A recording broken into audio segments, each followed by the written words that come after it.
permisivo, pero al mismo tiempo me decían como que tienes la libertad de hacer esto, pero también date cuenta de las consecuencias que puedes traer en esto. Esto te lo digo porque yo, y esto lo hablé hace unos 3 o 4 episodios con una psicóloga igual, y hablábamos justo de esto, que actualmente como que la generación desde el 2000 y pico, más o menos, pero que ahora son adolescentes, o sea, de 18, 19 años, incluso desde los 15 hasta los 19, como digo, es como que veo que se creen los dueños del mundo y que yo soy el mejor, yo soy el más guay, como se suele decir. Como lo que no...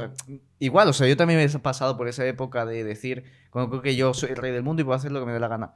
Claro, o sea, tú tienes la libertad de hacer lo que tú quieras, pero es que no ven que hay luego consecuencias y no ven que hay luego esto y no ven que hay luego lo otro y se sienten la libertad de, bueno. Y eso lo voy a usar, lo veo yo como que a diario en todos los jóvenes que van como que, wow, yo soy esto, esto, lo otro. Es como que, claro, pero mira lo que es la consecuencia de lo que tú estás haciendo y no... Claro, el problema de un... O sea, luego, a ver, quiero decir, permisivo no tiene que ser 100% permisivo. Claro. ¿Vale? O sea, yo, por ejemplo, verdad que ahí creo que he tenido como un cierto equilibrio. Mi madre ha sido más estructurada, con más límites en ese sentido, y mi padre ha sido más permisivo. Claro. Pero bueno, al final entre los dos pues han hecho Claro, un equilibrio. ese mix que yo creo que me ha venido muy bien para la vida adulta. Pero al final hay una parte fundamental, aparte del tema de los límites, de las normas y de la permisividad, que es también la educación en la empatía. Ok, exactamente. ¿Vale? Es verdad que al final cuando se es más permisivo y más sobreprotector es más difícil fomentar la empatía, por lo que te decía, porque al final si estoy fomentando desde pequeño que ese ser humano en desarrollo siempre tiene razón y nunca se equivoca, es muy complicado que se vaya poniendo en el lugar del otro. Totalmente. Si voy poniendo desde pequeño decir, joder, pues oye, mira, una cosa es la permisividad en el sentido de, venga, pues te apetece hacer esto, lo puedes hacer, pero eso, pero ten claras las consecuencias, ¿no? Yo, por ejemplo, yo me acuerdo cuando era más pequeña, ¿no? Y cuando empecé a hacer planes en la adolescencia. Y a lo mejor quería hacer 2 planes al mismo tiempo, de, joder, es que me apetece esto, esto, otro. Y mi padre, que eso, que en ese sentido es más permisivo, me decía, a ver, piensa y elige qué te apetece, pero claro, ten claro que a las otras personas les va a sentar mal, o sea, que al final... Si te comprometes con una persona o con otra, que a quien dejes tirado le va a sentar mal. Pues al final eso es una permisividad, pero educando en empatía. Al final, tus actos tienen consecuencias que yo creo que va más ligado a lo que tú decías de tu propia experiencia vital. El problema es que generalmente, ¿vale? La gente que sobreprotege y que es muy permisiva no fomenta esa empatía también, ¿vale? Porque eso es más como, ay, mi niño, que a ti no te pase nada, que tú no lo pases mal, que tú estés bien y si te apetece esto, lo puedes hacer y no pasa nada. Entonces hay que darle ese otro giro de hombre, pues si te apetece hacer esto, ten en cuenta que te va a tener estas otras consecuencias. ¿Vale? Sí, o sea, yo conozco gente que, por ejemplo, lo que tú dices de la sobreprotección, que han vivido mucho en ese ámbito o sea, a ver, que yo entiendo por una parte, obviamente, los papás como que la sobreprotección, porque tengo miedo que le pase esto, tengo miedo, por ejemplo, te cuento desde la experiencia de Latinoamérica, es entendible por el sistema de vida y la forma de vida que se tiene allí, la inseguridad y un montón de más, digamos, de más aspectos y también sociales, que es entendible, pero también creo que por una parte hay que dejar un poco más libertad de, oye, te dejo que hagas esto, te digo las consecuencias, pero hazlo porque quiero también que te des cuenta de qué es lo que puede llegar a pasar, porque si yo te digo, no sales de la casa por esto, no sales de esto por esto, o sea, no haces todo esto porque te va a pasar esto, entonces dices como que entonces, ¿qué puedo hacer en la vida que no me llegue a pasar algo y yo entender y yo después decir como que, ok, sé que esto no lo debo de hacer por esto, pero ya como que internamente voy haciéndome la idea de, ok, la vida es así y me va a pasar este tipo de cosas. Claro, pero porque si ves, tú me estás hablando de una permisividad que no es una permisividad total con sobreprotección, ¿vale? Es una permisividad con límites, que también la hay. O sea, al final eso es, tú puedes hacer esto, pero va a tener esa consecuencia. Justamente. Que de hecho es al final, el poner límites no es solo puedes hacer esto, de aquí de este cuadro, no es, estas son tus posibilidades y cada posibilidad tiene una consecuencia. Justo. O sea, al final... Tú no puedes, por ejemplo, para que un niño no se porte mal, tenerle metido en casa en su habitación todo el día. Eso no es poner límites. Eso es maltratar, ¿vale? Sí. Eso es encerrar, eso es maltrato, ¿no? O sea, es decir, vale, ya sabes que si haces esto, va a haber este castigo. O sea, si tiras esa piedra, o sea, tú tienes la piedra en la mano, yo no te voy a quitar la piedra. Pero como la tires, pues a lo mejor no tienes móvil estatal, me estoy inventando, ¿vale? Una cosa muy absurda, pero eso es... Yo no voy a ir a... Además, que no se puede hacer eso. O sea, quiero decir, porque entonces eso, lo que estamos hablando, no aprendes. Claro. Si tienes la piedra en la mano, te la quito, pues al final es como lo que aprendo es que la persona me quita la piedra, pero ya está. Pero cuando la consiga tener en la mano, si la persona adelante, pues ya está, ya la tiraré. Entonces, tú tírala si quieres, pero tienes que comprobar qué pasa cuando tira. Tú tírala. Si la tiras, te voy a castigar con esto. Va a ocurrir esta otra cosa. Pero tírala. ¿vale? Ahí está el problema también de la gente que amenaza pero no aplica la consecuencia, que eso también hay mucho, ¿vale? Yo lo veo al final, pues eso, ¿cómo hagas esto? Pues va a pasar, y no se cumple. Es en plan de, al final, lo que está aprendiendo el niño y la niña es lo que hablábamos antes. Da igual, puedo hacer lo que me dé la gana, porque no existen consecuencias. Cuando llega al mundo real, que sí que hay consecuencias, es cuando se frustran, cuando no aguantan ningún trabajo, cuando, por ejemplo, como si yo me he criado, aunque no sean conscientes de ello, para mí el inconsciente el cerebro lo va procesando así. Yo me he criado en que aunque me digan no hagas esto, lo puedo hacer y no pasa nada. Claro, cuando llego a la vida adulta y sigo haciendo esto y veo que sí que pasan cosas, que al final eso, que los amigos me dejan de lado, que las parejas me dicen, oye, mira, si sigues por esta vía, la relación se va a terminar y se termina. En el trabajo me dicen, oye, mira, esto aquí no puede ser así, tienes que montar estas normas, y si no, te echamos y me echan, me dejando mucho malestar, pero al final además es que sigo interiorizando que la culpa es de los demás. La culpa es de mi jefe, que es un exagerado, la culpa es de mi novio o mi novia, porque es que pues no aguanta ni media, la culpa es de mis amigos, que es que se enfadan por tonterías.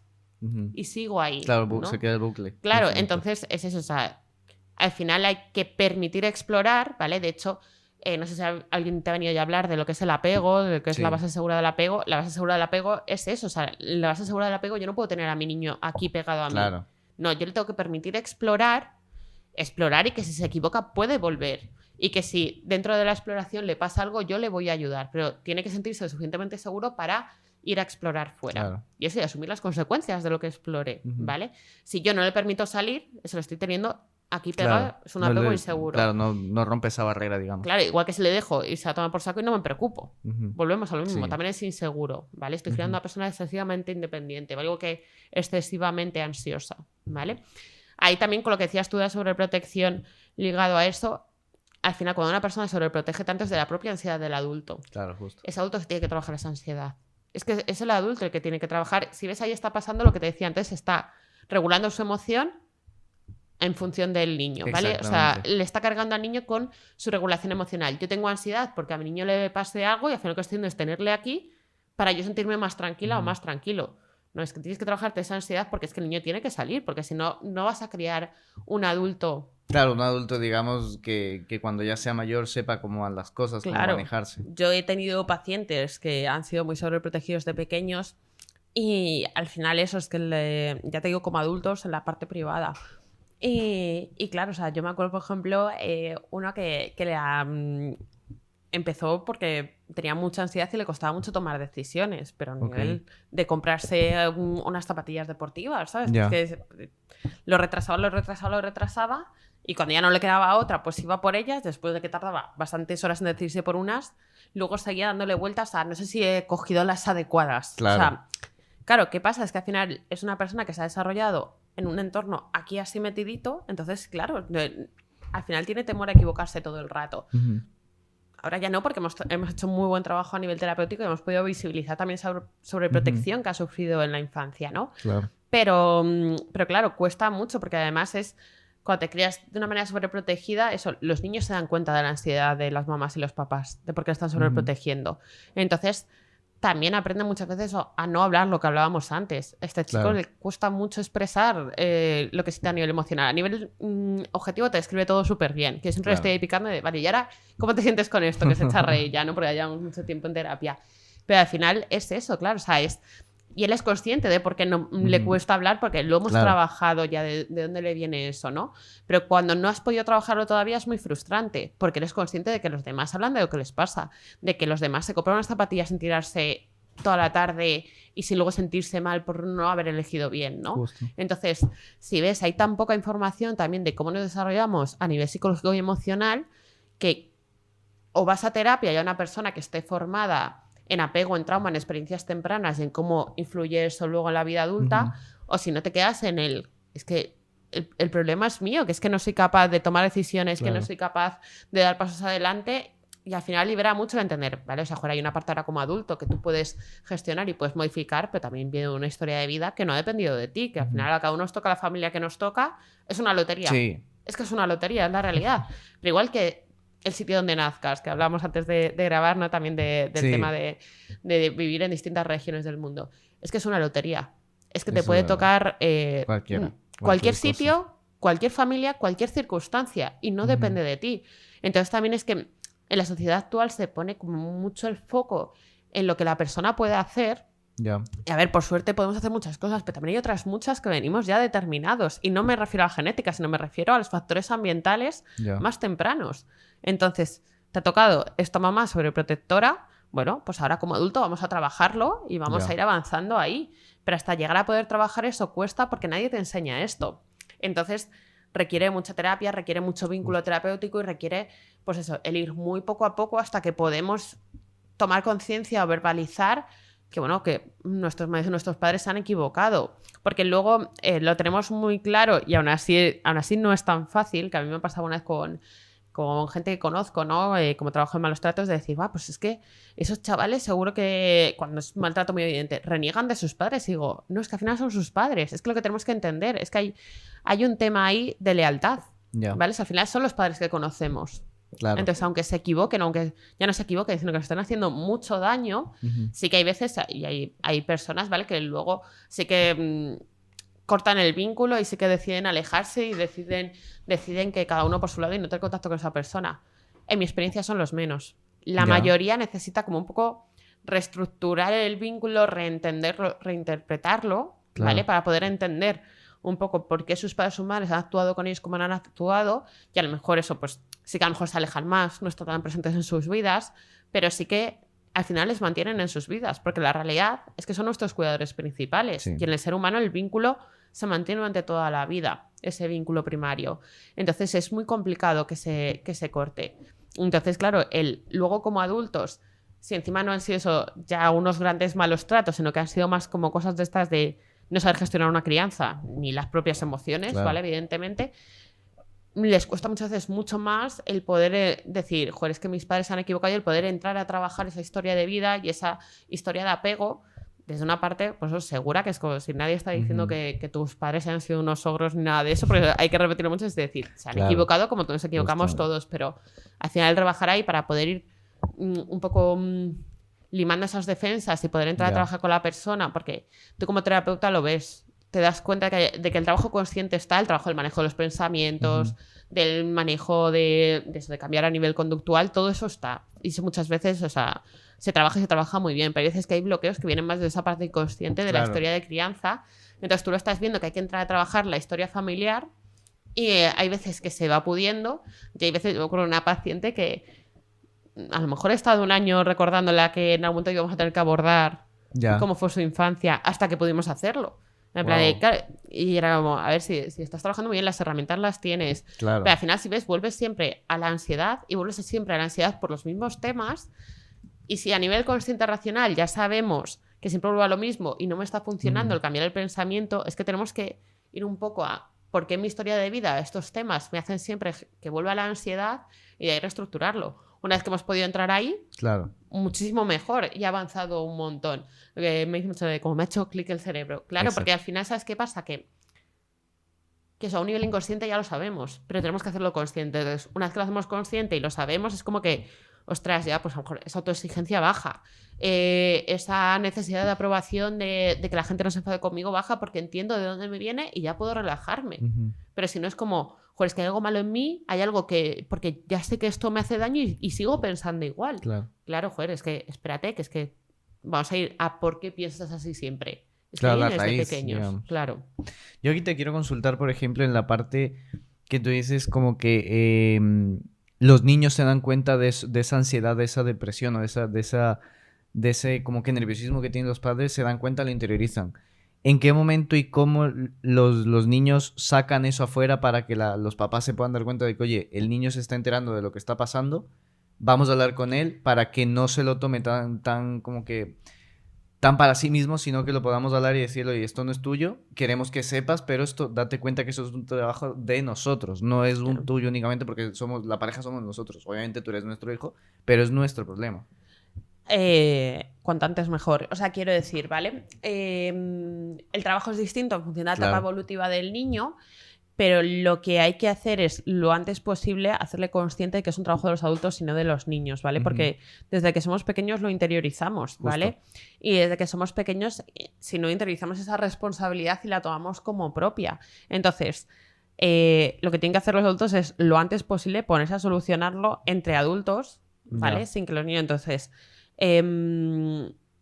¿qué pasa? Que hay muchas veces que a lo mejor no se habla con los niños lo que pasa, no se les hace partícipes, pero eso, generalmente se dan cuenta. Y si no se dan cuenta, luego el tortazo es mayor. Yo, por ejemplo, tengo también unos amigos que sus padres habían tenido como una relación maravillosa y de repente les cogieron que se divorciaban. Hostia. Y entonces, o sea, yo eso lo he hablado con estos amigos que para ellos fue como... Claro, digamos, traumático. ¿Qué está pasando? Pues sí, claro. O sea, es muchísimo más traumático. Sí. ¿Por qué? Porque yo creo que tengo un sitio seguro, que mi familia es segura, que esto está genial y de repente se rompe. Es mucho más doloroso que cuando tú vas viendo que tus padres discuten, porque llega un momento en el que tú dices, si se divorciaran no pasaría nada. Es que te das cuenta cuando eres pequeño de que a lo mejor tus padres deberían divorciarse y serían más felices, ¿no?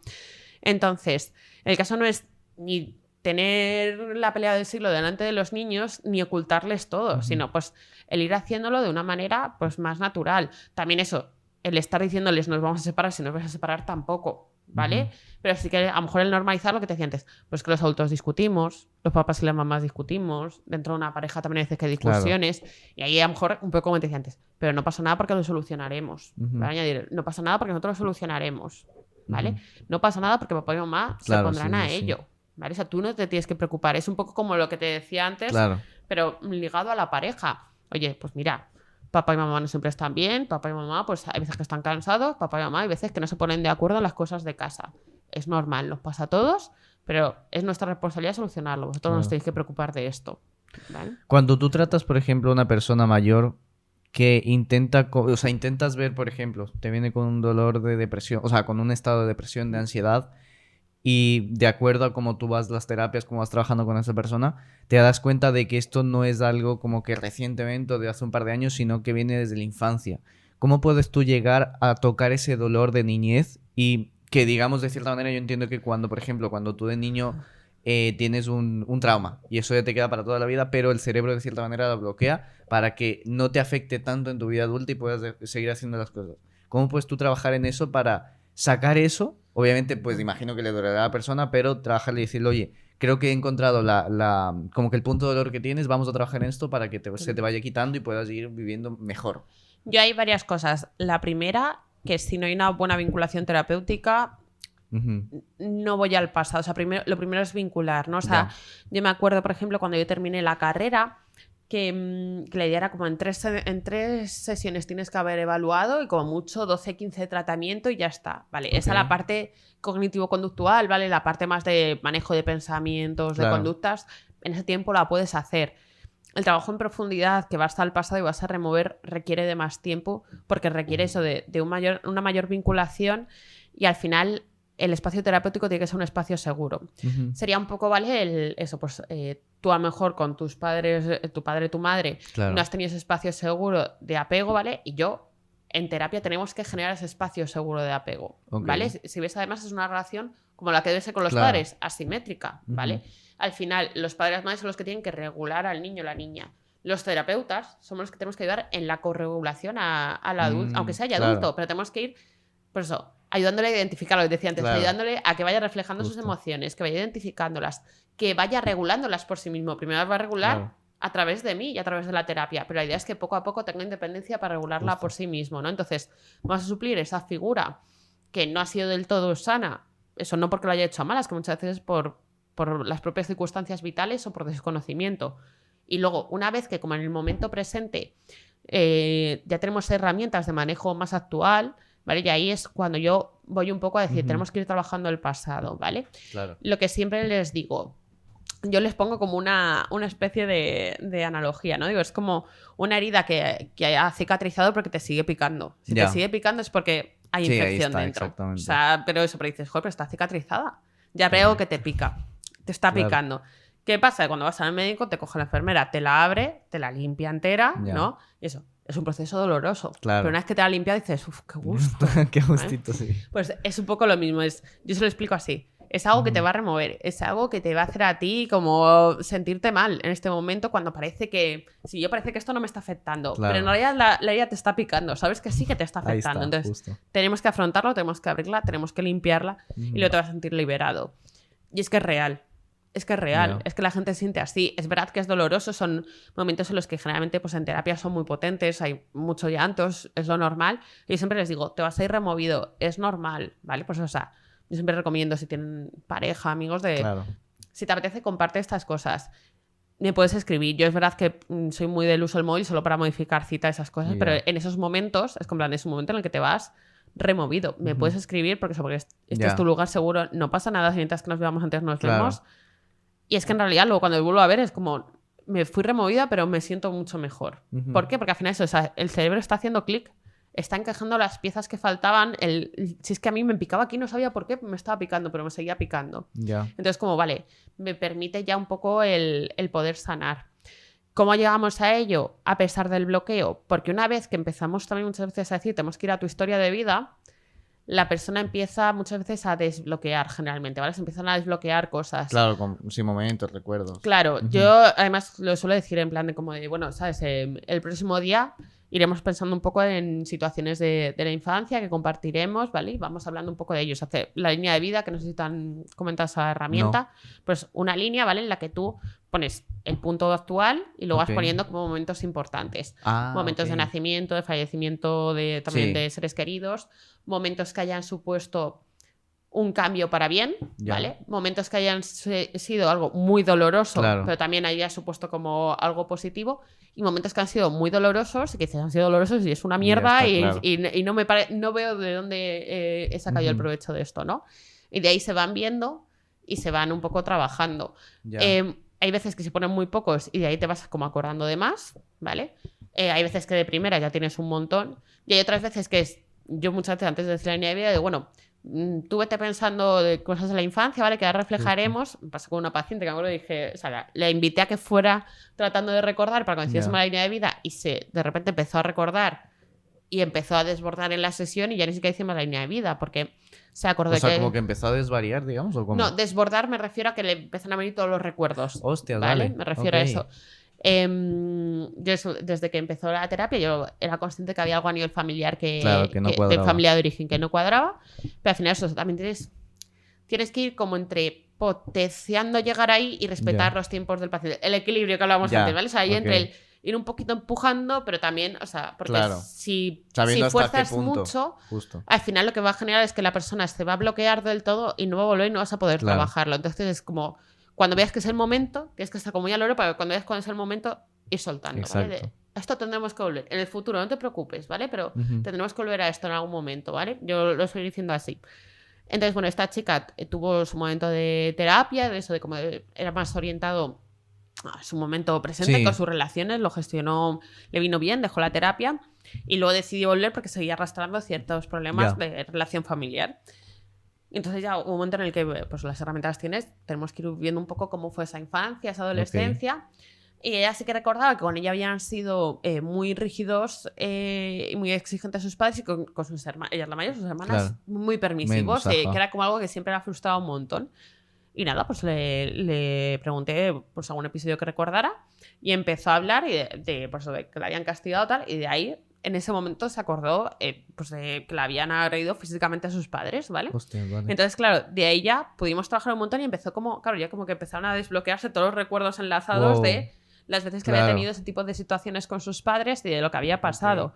Entonces, claro, se fue muy tocada, pero yo sí digo, creo que es algo que estaría bien que compartieras con tu pareja, lo seguimos trabajando en el futuro, que pasa igual cuando se lo contó a su pareja no le sorprendió, si es que al final lo notas, o sea, aunque no sepa exactamente, pero lo notas. ¿Pero no le sorprendió por la forma en la que ella era o porque no le sorprendió que le contase eso? No, porque conocía a la familia política, claro, y entonces como que no le sorprendía lo que ella le estaba transmitiendo que había pasado de pequeña, ¿no? Y de ahí hemos podido trabajar bastante y muy bien, entonces eso es un poco y además ella lo dice, ¿no? En plan de, me ayudó un poco también a comprender cuál es el punto vital de mis padres, el por qué lo han hecho y el reestructurar en mi relación con ellos, o sea, eso por ser unas personas que no ha roto la relación con sus padres, sino que la ha reestructurado. Y ella ha trabajado un poco también el comprender por qué ellos se han comportado así, también porque luego han cambiado y el tenerles en su vida de otra manera, ¿no? Entonces, al final es el espacio para hacerlo. Yo también siempre lo digo, es algo que va a doler, pero yo estoy aquí para recoger ese dolor. Claro, o sea, justamente. Tú tranquila o tranquilo, que al final es normal que esto lo tengas como así como atado muy fuerte, porque es como, joder, es que sé que si esto se desata... Se desata todo. Es que se desata, es que ¿qué hago? Entonces, con plan de, no tengas miedo a ese perder el control porque va a ser aquí conmigo. O sea, no va a ser tú solo en tu casa, ponte a darle vueltas y trata de averiguar qué ha pasado. No, es el momento, es el espacio para hacerlo, porque si nos desborda, yo voy a estar aquí para recoger. Claro. Y entonces desde ahí se puede trabajar, pero eso es fundamental, que haya buen vínculo terapéutico. Y yo alguna vez que me ha pasado, ¿no? Pues que me ha buscado algún paciente, alguna paciente, como eso, especialista en apego y trauma, que es como, es que sé que me pasa algo que es de algo traumático. Es como, vale, pero vamos a tener que vincular. O sea, que sepas que no va a ser, no vamos a ver y ya vamos a ir a ver qué te pasa a nivel traumático. O sea, sí, vamos a ver cuál es tu historia de vida. Claro. Pero vamos a vincular, vamos a conocernos y de ahí lo trabajaremos. A veces que el paciente es que vinculan enseguida y tiran para adelante y genial. Pero en general es eso. Yo también me acuerdo de otra paciente, por ejemplo, que tuve, al contrario, también estuve mucho tiempo en terapia con ella. Trabajamos muy bien a nivel del momento presente. Es una chica que tiene... No se acuerda de nada de su infancia y su adolescencia. Nada. Entonces, claro, o sea, algo potente ha pasado ahí. Tiene que pasar. Pero no eso. Y ya hubo una vez que me hizo ghosting, que además me escribió de Laura, soy consciente que te he hecho ghosting. Venga, vale. Volvió y es verdad que era como en plan de ya estaba bien, era como voy pensando, y ya me decía, voy pensando de vez en cuando en que tengo que volver a mi historia familiar, en que deberíamos, tal. Y fue empezar a hacer esa línea de vida y no he vuelto a saber de ella. No sé si es que se ha desbloqueado algo que la ha removido y que ha preferido ir por otro lado, o que se ha tensado tanto que ha decidido que no. Claro. Bueno, al final es que es algo muy complicado. Y con esta chica, por ejemplo, había una vinculación súper buena. Y pasa también. O sea, es que al final es un trabajo muy potente y que yo entiendo que al final... es difícil de afrontar. Sí. Es muy difícil de afrontar esa historia de vida y sobre todo es el entender que te pueden haber pasado cosas muchas veces, no porque haya sido a malas, sino ha sido por una falta de habilidades, primero de propia gestión emocional de los padres y luego de la crianza. Y luego también es que hay veces que, pues realmente es que hay veces que hay padres, madres, abuelos, abuelas, tíos, tías que no actúan bien con los niños. Y entonces, pues bueno, también el procesar que también hay veces que sí, que es que no es solo que sea una falta de habilidad, sino que hay veces que decir, soy hijo, hija, nieto de una persona que me ha hecho mucho daño sabiendo que me hacía daño. Que también pasa. Si tú pudieras decir a día de hoy por qué te dedicas a la psicología y qué fue en tu vida lo que te llevó a eso, a como que a decir, quiero estudiar la mente humana, quiero estudiar por qué las personas se comportan así, por qué existen las emociones, de dónde nacen las emociones, ¿cómo podrías definirlo? Sí, a ver, es que me acuerdo bastante bien porque es algo como muy curioso, no sé por qué, o sea, es curioso, ¿vale? Porque la gente, yo creo que generalmente decide que quiere ser psicólogo ya de adulto o a lo mejor en la adolescencia, ahora que está como más de moda y a todo el mundo le interesa, ¿no? Yo me acuerdo de pequeña, cuando empecé a tomar conciencia sobre pues, que nos morimos, que mis seres queridos iban a morir, que suele pasar con los 8 años, así más o menos, es cuando empezamos a ser conscientes de todo esto. Yo empecé a hacer muchas preguntas, yo soy una chica, siempre he leído mucho, he leído también como libros de más adultos, me interesaba mucho muchas cosas. Y yo me acuerdo que hubo un momento que cuando empecé como a plantear el tema de la muerte, de que todos morimos, también empecé a plantear el por qué pensamos como pensamos, por qué nos sentimos así, ¿no? O sea, y empecé como a fascinarme por qué la mente humana funciona como funciona, ¿no? Y entonces... un poco lo que vi es que lo que se centra en el estudio de la mente humana, ahí en mi entendimiento era psiquiatría o psicología. ¿Vale? En ese momento era mi entendimiento, ahora no opino lo mismo, pero bueno. Psiquiatría, psicología, y era como psiquiatría, tengo que estudiar medicina, y luego ya psiquiatría y decidí que no, que psicología. Y luego, bien, porque psiquiatría en realidad no estudia... O sea, la ciencia de la mente y el comportamiento humano es la psicología, no, la psiquiatría es la medicina... ¿Vale? Luego especializada en este ámbito, pero en realmente donde se estudia todos los factores que influyen es en psicología. Y entonces, pues de hecho tengo una amiga que se pregunta, mejor es que te recuerdo de que éramos pequeñas y tú ya decías que querías ser psicóloga. Y yo, ya, pues es que no sé, esas cosas como que sí, que es verdad que es totalmente vocacional desde pequeña. O sea, tuve la etapa de que quería ser veterinaria, como casi toda la gente que conozco, y luego ya, pues eso, pues estudiar la psicología y psicología. ¿Y el libro que más te ha impactado, que hayas leído y que más te haya gustado, has dicho, me ha tocado mucho, de psicología, cuál podría ser? Vale, a ver, ahí que yo creo también fue bastante determinante en terminar de cantarme por esta parte. Hay un autor que se llama Brian Weiss, si no recuerdo mal, porque llevo ya mucho tiempo sin leerlo, que es un psiquiatra estadounidense, que él en sus libros, ¿vale? Tendría que retomarlo ahora como adulta, por eso, porque es verdad que ahora como adulta, después de haber estudiado, después de eso, de como seguir más el campo científico, quiero volver a leerme esos libros para ver. Pero bueno, a mí me fascinaron por eso, con 10, 12 años.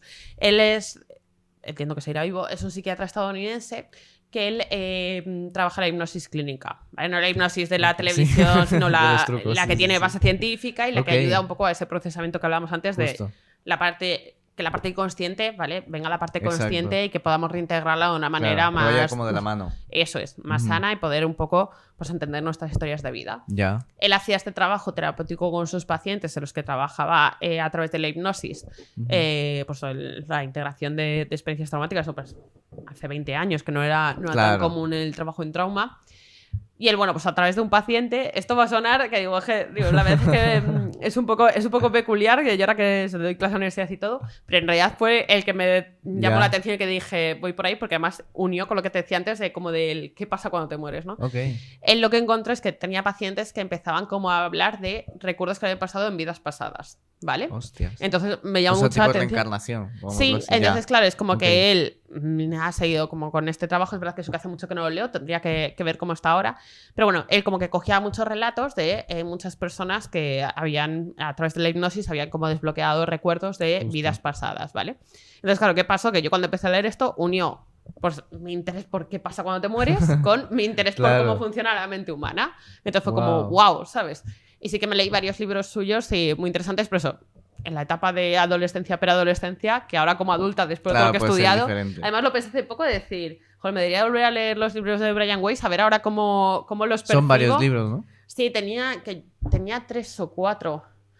Había uno que era más como orientado al tema de las relaciones sentimentales, de cómo él había encontrado, pues como de parejas que se habían ido reencontrando.